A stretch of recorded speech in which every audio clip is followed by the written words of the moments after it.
dankbaar ek is vanoggend hier.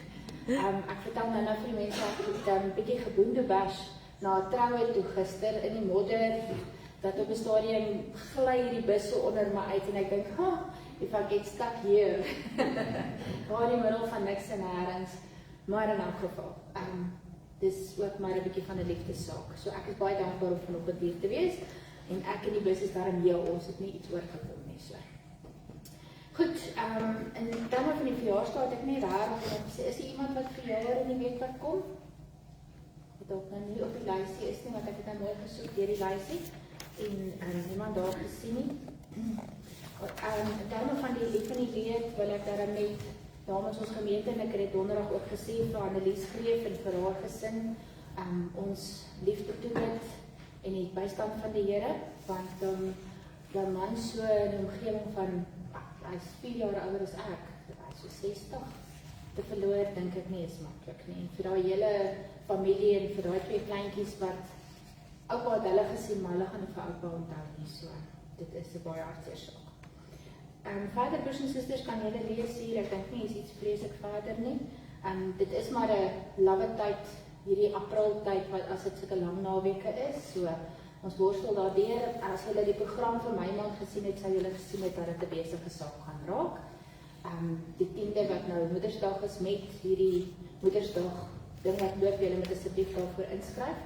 En dan die 17de wat ons nagmaal het, die aand, kom professor Jaco Beyers by ons kuier, en hy gaan bietjie met ons praat oor die wêreldgodsdienste, en dis 6:30, ons het spesiaal bietjie vroeër gemaak vir die ouens wat bang is om in die donker te ry.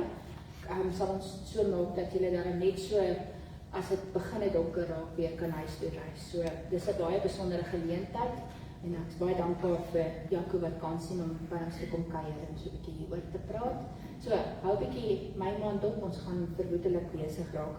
En julle sal ook die geskiedenisprojek sien. Dis ook deel van Ontdek jou plek. Ons is nou by die plek gedeelte, en ons is besig met hierdie geskiedenisprojek, en ek sien julle is uitgenooi om deel te word van die WhatsApp groep, as julle sou wou deel wees daarvan, om so 'n bietjie die geskiedenis van die gemeente, maar ook die simboliek van die kerkgebou en al die goed ontdek.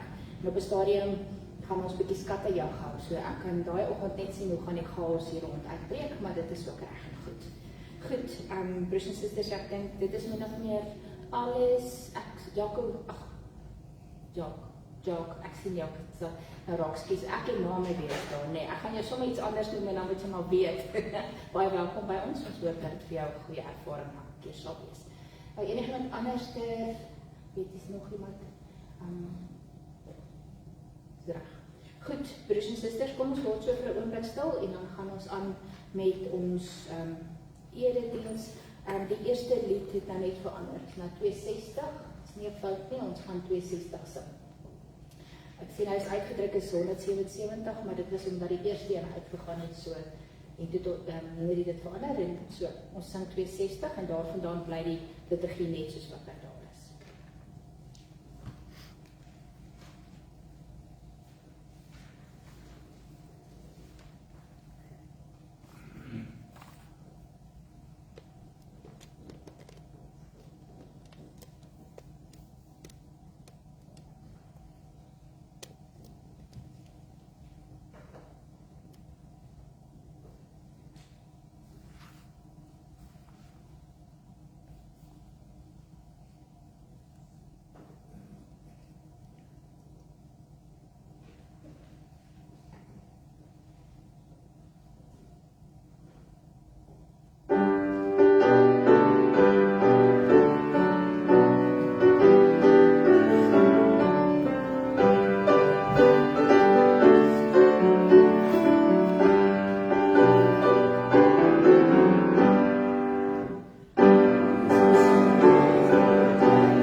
God het ons die ewige lewe gegee.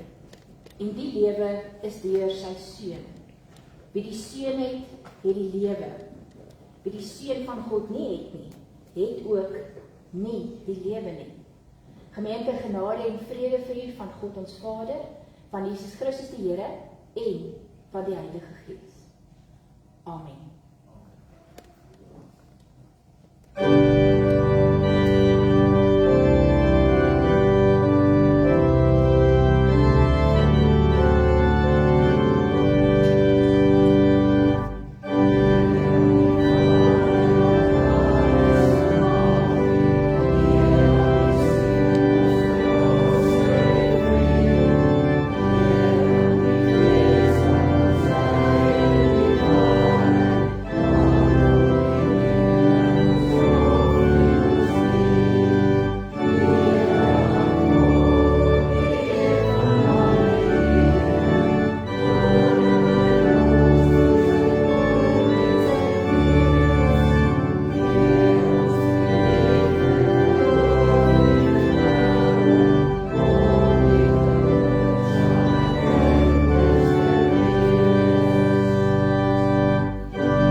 Wie in die Seun van God glo, besit die getuienis in sy hart.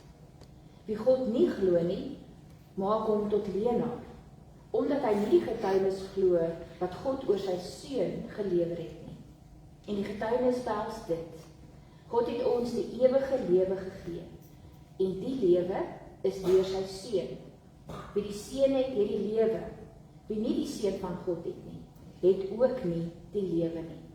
Kom ons bely vanoggend ons geloof, broers en susters, in die woorde van Vonk 2:5-4, daar 3 verse.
ons God, dankie dat ons vanoggend by mekaar mag wees in U naam.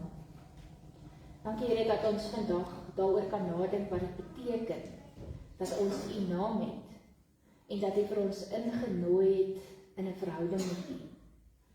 En dat ons weet dat U naby aan ons bly. Here, soms neem 'n mens sulke goed, sommer vanselfsprekend aan. En soms is dit nodig dat ons stil staan en bedink wat dit beteken, dat die almagtige ewige God besluit om naby ons te wees. Om iemand soos ons te leer ken, en lief te hê, en te versorg, en te beloof dat U saam met ons die pad loop. Dankie Here dat ons vanoggend opnuut daaraan herinner kan word. Dat ons kan besef, as U sê, U het ons lief. Ons is kosbaar vir U. U maak ons deel van U plan en U ewigheid. Wat 'n ontsettende voorreg dit is, om onsself U kinders te noem. Dankie Here dat ons vanoggend ook kan besef, dat by U is daar lewe, is daar 'n ewigheid en 'n koninkryk, en volheid hier op aarde, en vrede wat ons nêrens anders vind as by U nie. Here, maak dit stil vanoggend sodat ons kan luister, en sodat ons kan hoor en uiteindelik kan gaan verkondig wat U vir ons geleer het. Ons bid dit in Jesus se naam. Amen. Ons skriflesing vanoggend, broers en susters, is 'n baie besondere gedeelte in Johannes 17. Daar ons lees net 'n gedeelte daarvan 6 tot 19. As 'n mens nou die hele gebed gaan lees, dan sal jy sien hy val so in 3 gedeeltes uit. Die eerste gedeelte gaan oor Jesus se verhouding met God. Die tweede gedeelte wat ons vandag lees, gaan oor die verhouding wat geskep is tussen die disippels, en dis ons almal, Jesus se volgelinge, en God. En dan uiteindelik in die laaste gedeelte bid Jesus dan ook vir gemeenskap en wêreld. En hou hy alles in die oog wat God se plan is. Maar ons lees vanoggend die gedeelte wat handel oor die disippels en volgelinge van die Here. Ek het U naam bekend gemaak aan die mense wat U my uit die wêreld gegee het. Hulle het aan U behoort, en U het hulle aan my gegee, en hulle het U woord ter harte geneem. Nou weet hulle, dat alles wat U my gegee het van U kom, want die woorde wat U my gegee het ek aan hulle gegee. Hulle het dit aangeneem, en tot die oortuiging gekom dat ek waarlik van U gekom het, en hulle het geglo dat U my gestuur het. Ek bid vir hulle. Ek bid nie vir die wêreld nie, maar vir die wat U my gegee het, omdat hulle aan U behoort. Almal wat aan my behoort, behoort aan U. En wie aan U behoort, behoort aan my. En ek word deur hulle verheerlik. Ek bly nie langer in die wêreld nie, maar hulle bly nog in die wêreld. Ek kom na U toe. Heilige Vader, bewaar hulle in U naam, die naam wat U my gegee het, sodat hulle net soos ons een kan wees. Toe ek by hulle was, het ek hulle in U naam bewaar, die naam wat U vir my gegee het. Ek het hulle beskerm, en nie een van hulle het verlore gegaan nie, behalwe die een wat verlore moet gaan, sodat die skrif vervul kan word. Maar nou kom ek na U toe. En ek sê dit terwyl ek nog in die wêreld is, sodat hulle my blydskap in al sy volheid in hulle kan hê. Ek het U woord aan hulle gegee. En die wêreld haat hulle, omdat hulle nie tot die wêreld behoort nie, net soos ek ook nie tot die wêreld behoort nie. Ek bid nie dat U hulle uit die wêreld moet wegneem nie, maar dat U hulle van die bose moet bewaar. Hulle behoort nie tot die wêreld nie, net soos ek ook nie tot die wêreld behoort nie. Laat hulle aan U toegewy bly deur die waarheid. U woord is die waarheid. Soos U my na die wêreld toe gestuur het, het ek hulle ook na die wêreld toe gestuur. En terwille van hulle wy ek my aan U toe, sodat hulle ook deur die waarheid aan U toegewy kan wees. Ons lees sover, broers en susters, gelukkig is elkeen wat luister en wat hoor en wat gaan leef.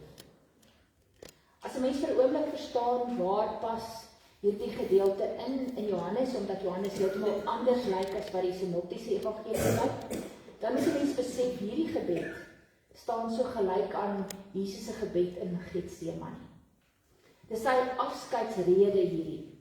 Johannes het gekies om alles wat belangrik is en wat Jesus gesê het oor die koninkryk en oor wie hy is en waarheen hy op pad is, het hy so in een groot gesprek in hierdie gedeelte van Johannes geplaas. En dan kom hierdie baie besondere gebed, wat ons kan vergelyk met Getsemane, waar Jesus ook vir sy disippels en vir die wêreld gebid het. In die week vra iemand vir my, waarom ek soms die 53 vertaling gebruik, en nie byvoorbeeld die 2020 vertaling nie. En toe gaan sit ek vir 'n oomblik en dink, en ek besef, daar's gedeeltes in die Bybel, wat 'n mens so van kindheid af saam met jou bring. Gedeeltes soos Psalm 23, wat ek baie meer van hou in die 53 as in die 83 vertaling.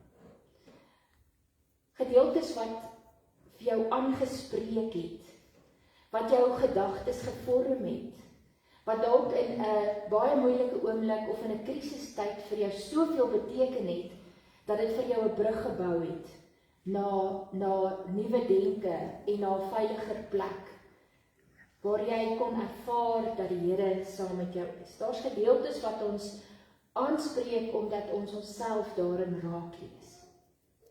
En dan is daar gedeeltes soos hierdie broers en susters wat op 'n ander manier jou so aangryp.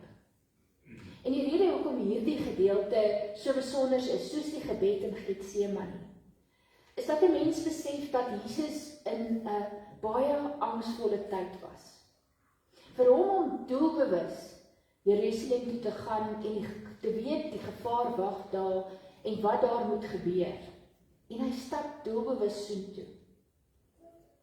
Laat 'n mens besef dat hy het homself gegee aan God se plan.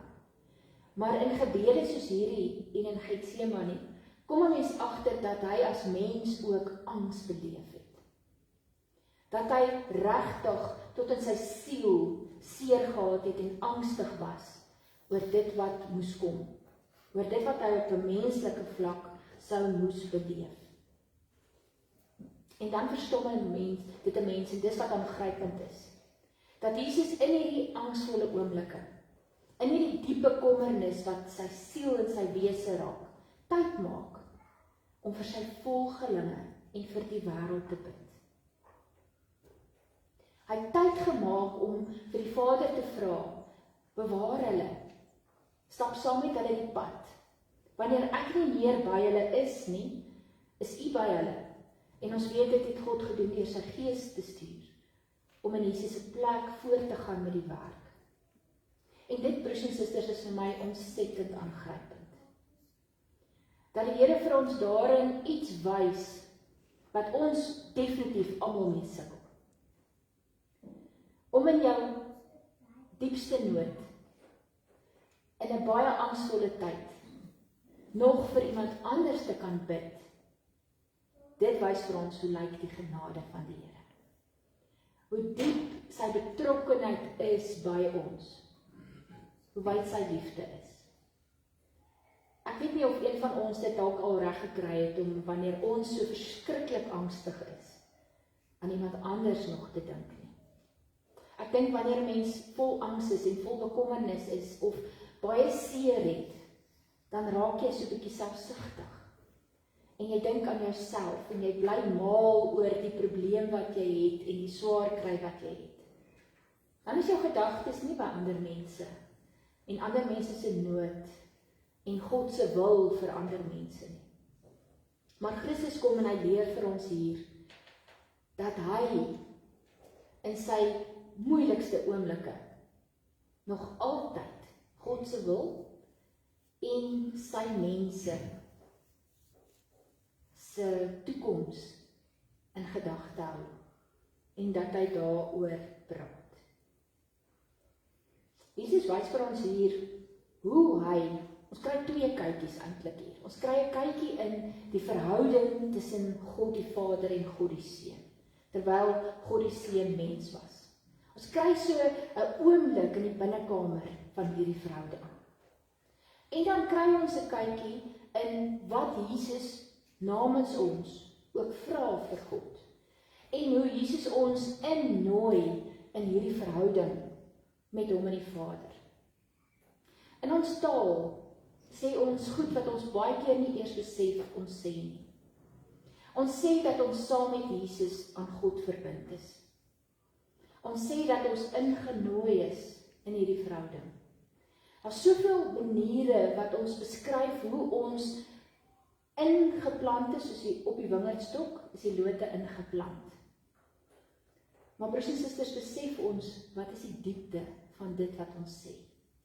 Besef ons, dat wanneer Jesus hier bid namens ons, maak hy die deur van hierdie verhouding oop, en hy nooi ons in hierdie verhouding tussen God die Vader, en God die Seun, en God die Heilige Gees.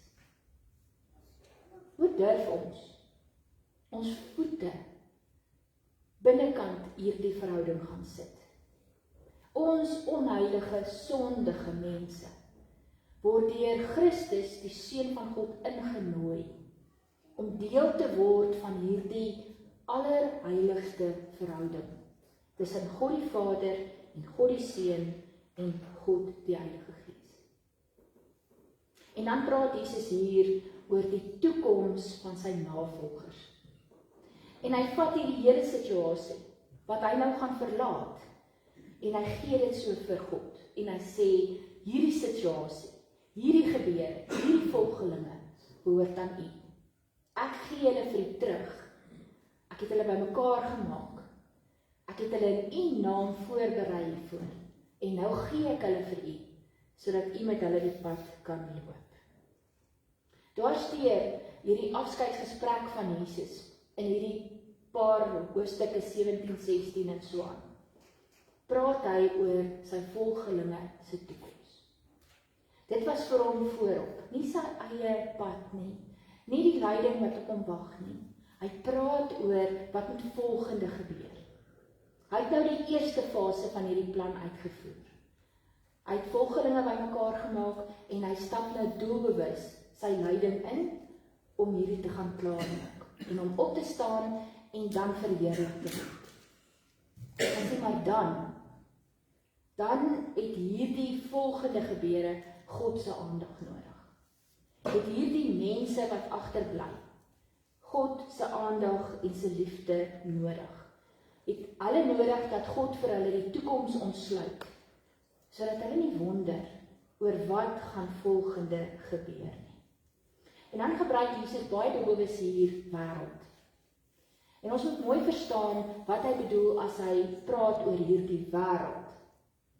Hy praat van dat gelowiges, navolgers van Jesus, gaan in situasies inloop in hulle omgewing. Die disippels wat apostels word, gaan die wêreld ingaan en in gemeenskappe en in stede ingaan waar niemand nog ooit van Jesus gehoor het nie. En in daardie omstandighede moet God hulle inlei. Moet hy hulle toerusting inspireer, vir hulle die woorde gee, sodat hulle hierdie verhaal kan vertel wat tot almal se redding is. Dis die eerste bedoeling van wêreld. Hierdie onbekende, of hierdie plek waar mense nie wil hoor van Jesus nie. Mense amper afsydig is, of teen dit wil stry. En vir jou wil sê, ek wil nie van Jesus hoor nie. Hierdie, party ons noem dit die Jesus Project, is nie vir my nie. Dis die wêreld, broers en susters, wat ons ook baie goed ken. Dat ons in situasies en in plekke ingaan, waar mense nie wil weet wie Jesus is en wat hy gedoen het nie. En dan is dit nie ons woorde wat die verandering gaan maak nie. Maar dan is dit wie ek is en hoe ek leef, wat iemand dalk gaan aanspreek. Dat my liefde en die genadige manier wat ek met mense werk, en die manier wat ek kan vergewe, en die manier wat ek nie kwaad raak as mense nie met my saamstem nie. Dat dit die manier is, waar die Gees ook plek kry, om met mense te praat. So as ons in ons wêreld ingaan, moet ons versigtig wees om te dink, dis hulle en ons. Vyhandige wêreld teenoor ons wat die Here volg. Ons moet in hierdie wêreld ingaan, nie met 'n gevoel van die vyhandigheid nie, maar 'n gevoel van die Here stuur my, om te gaan doen wat ek kan doen. En die res is die Heilige Gees se werk. Want dis presies wat die apostels gedoen het, dis wat Paulus gedoen het, is om in hierdie wêreld in te gaan en te gaan deel wat hulle weet, en te weet die res is die Heilige Gees se werk. Maar ons moet ook 'n tweede aspek van wêreld altyd onthou. Hierdie wêreld is waarvoor Jesus gestuur is. Want so lief het God die wêreld gehad. God se liefde is ook vir die ganse wêreld, nie net vir sy volgelinge nie. En as ons in ons wêreld ingaan, in ons gemeenskap instap, by die werk instap waar jy weet daar ouens is wat nie wil hoor wat jy te sê het nie, dan moet jy met die gesindheid ingaan, dis God se mense. God het hierdie mense lief, al weet hulle dit nie. En dit verander 'n mens se gesindheid. Dit maak jou oop, dit laat jou waag wanneer jy met ander mense te doen het. In hierdie gebed vertrou Jesus ook ons toekoms aan die Here toe. Gee hy ons ook ons en ons toekoms aan die Here. En hy vra vir God, bewaar ons. Jesus gee sy mense terug aan die Vader. En hy plaas ons in God se sorg. En hy herinner ons almal daaraan dat ons nooit alleen gaan wees nie. Dat hierdie almagtige, ewige God gekies het om teenwoordig te wees in ons verlede, in ons hede, ook in ons toekoms. En Jesus herinner ons behoort aan hom en ons behoort aan die Vader. Hy het ons ingenooi in hierdie heilige verhouding. Dis waar ons hoort, want hy plaas ons daar. En so moet ons gaan lewe, nie as weeskinders of mense wat uitgelewer is aan omstandighede in die wêreld nie, maar as God se kinders wat ingenooi is in sy huis en in hierdie verhouding tussen God die Vader en God die Seun. En ons broer Jesus Christus tree hierin en vra die Vader, wees goed vir hulle wat rondom my is. Sorg vir hulle wanneer ek nie hier is nie. En broers en susters, dit is wat hierdie gedeelte so aangrypend maak. Wat ons in verwondering laat. Dat ons ingenooi is in hierdie heilige plek. En dat die Seun vir die Vader vra, sorg vir my broers en susters. Maak seker dat dit met hulle goed gaan. Stuur hulle die wêreld in. En laat hulle gaan vertel van hierdie genade en hierdie liefde. En broers en susters, dit kan ons ongemaklik maak. Dit kan 'n mens amper 'n stukkie vrees laat ontwikkel, 'n stukkie diepe ontzag, om so deel te wees van hierdie intieme verhouding tussen Vader en Seun en daarmee saam die Heilige Gees. Dit kan 'n mens baie skrikkerig maak om te dink dat God ons innooi, ons deel maak, ons regtig sy kinders noem. Maar hierin het ons vir Jesus as ons voorbeeld, in die manier wat hy met God gepraat het, 'n manier wat hy nie bang was om met sy Vader alles te deel, ook sy diepste bekommernis en angs, maar om te gaan doen wat die Here wil. En dis die belangrike ding, dat ons met God alles kan deel, maar dat ons uiteindelik sal gaan doen wat God wil, want dit is waarvoor ons hier is. As ons na hierdie gebed luister, as jy met jou hart en jou siel en jou wese luister, dan besef jy dat jy ingenooi word in hierdie wonderlike verhouding. Dat jy deel gemaak word van God en sy genade. En dat die Here vir ons wys, hy gee vir ons so 'n kykie in hoe ernstig hy dit met almal van ons bedoel. dat sy woorde is nie leeg nie, en sy beloftes word waar, en sy wil gebeur, en daaraan hoef ons nooit te twyfel nie. En as Jesus vooruitkyk na die toekoms, dan sien hy 'n toekoms waarin sy koninkryk hier op aarde gebou word, en sy mense floreer omdat hulle aan hom behoort, en dat hulle kans sien vir alles in die lewe, omdat hulle krag kry by God en God alleen, omdat God te beheer is, en hy alles volledig bestuur. 'n Toekoms waarin Jesus geweet het, dat almal wat na hom kom, al die gelowiges, sal hierdie liefde ervaar, sal weet wat dit beteken as God sê, ek sorg vir julle, ek het julle lief, ek is by julle. En dit, broers en susters, moet ons aanleer. Ons moet, soos wat Jesus dit gedoen het, hierdie deel maak van ons daaglikse lewe.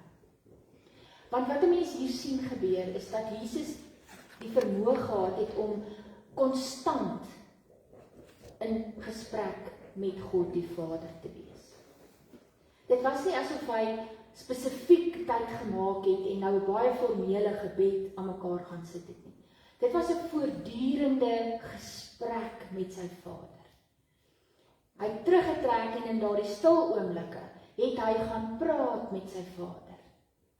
Nie formeel 'n afspraak gemaak en daar aangekom en 'n formele gesprek te hê nie, maar 'n lewende gesprek in 'n lewende verhouding met God die Vader. En dit is wat ons moet aanleer. Dat ons hele lewe is hierdie voortgaande gesprek met God die Vader en met die Heilige Gees. Dat dit deel is van ons daaglikse lewe. Dat hierdie wete dat ons toekoms in die Here se hande is, deel is van hoe ons daagliks leef.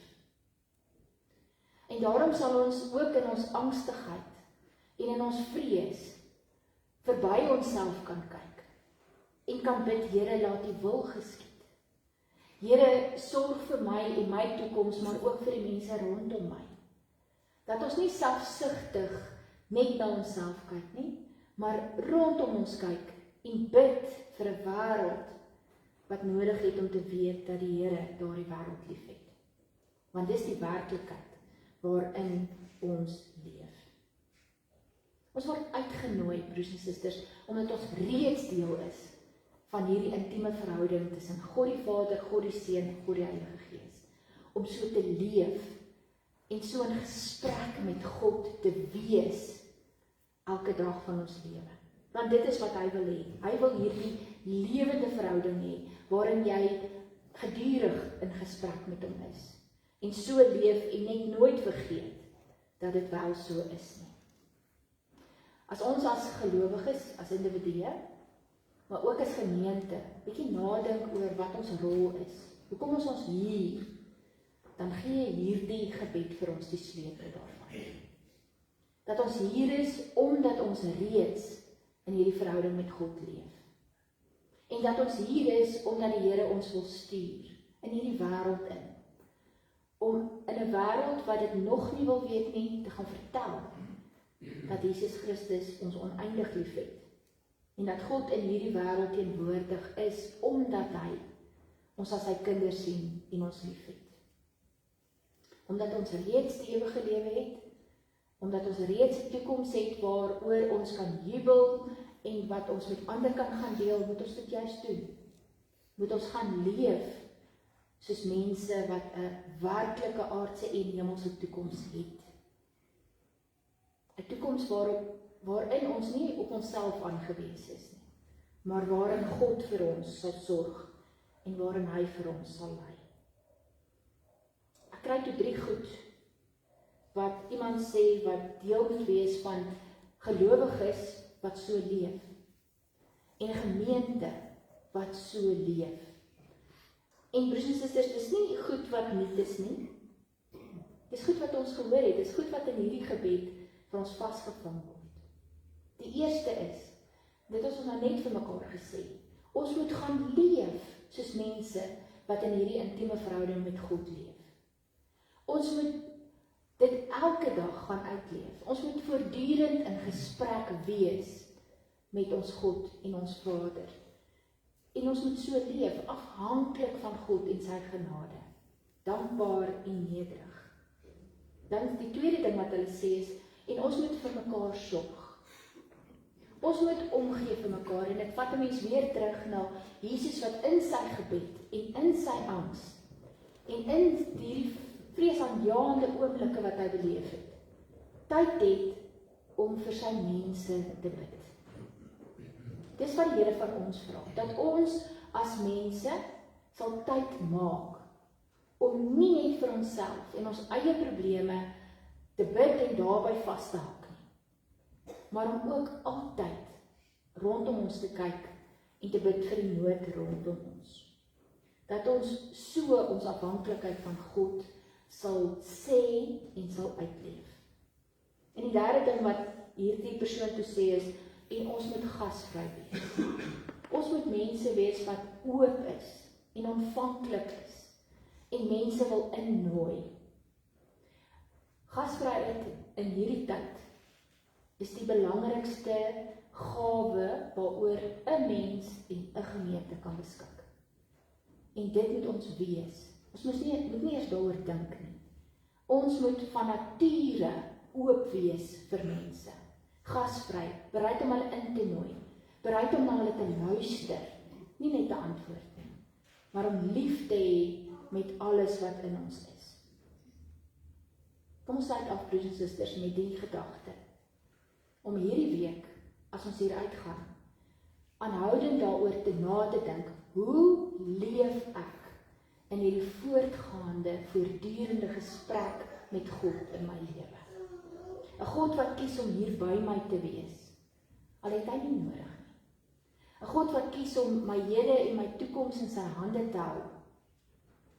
Hoe leef ek hierdie gesprek, hierdie verhouding uit in my alledaagse lewe? Amen. Kom ons sluit ons oë in 'n dankgebed. Almagtige God, ons hemelse Vader, U kom altyd U beloftes na. Ons dankie dat U U enigste seun gestuur het, toe die tyd daarvoor reg was. Saam met die hele kerk vier ons sy koms. Ons verheerlik U, ons genadige Vader, en U Seun, ons koning van Sion, en die Heilige Gees. Here, U is ons koning. In die naam van ons Vader bid ons, dat U ons in staat sal stel om Paastyd en opstanding reg te vier. Om uit te sien na hemelvaart en te weet, dit is waar U sê U regeer. Dat ons dit sal vier in ons harte en met ons woorde en deur ons lewe aan U te wy. Here, stort U seën oor ons uit. Stel ons in staat om altyd met ons aandag en ons entoesiasme na U woord te luister. Om dit te vertrou, om dit in geloof te aanvaar. Sodat ons die vreugde en die vrede van U Gees kan ervaar. Sodat ons aan U ons bewondering kan gee. Laat ons dit doen, die God wat mens geword het, ons verlosser. Nou hier op die aarde in die kerk, maar ook vir altyd in U koninkryk. Amen.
en die gemeenskap van die Heilige Gees sal by julle elkeen wees.